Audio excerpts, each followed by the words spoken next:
نازی پشت توپ ببینیم چه کار میکنه. نازی ریدی تو بازی، نتونست. حالا نوبت پری خانومه.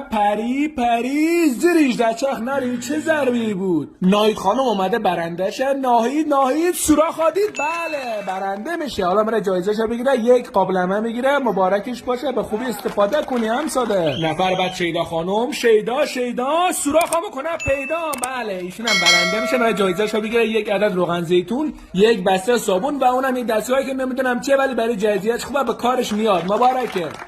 نوبت سایه خانم، کاپیتان تیم. سایه برنده میشه. روغن مایه. بله میره جایزه‌شو بگیره. یه روغن مایه میگیره، یک بسته هویج میگیره، یک بسته نمک میگیره.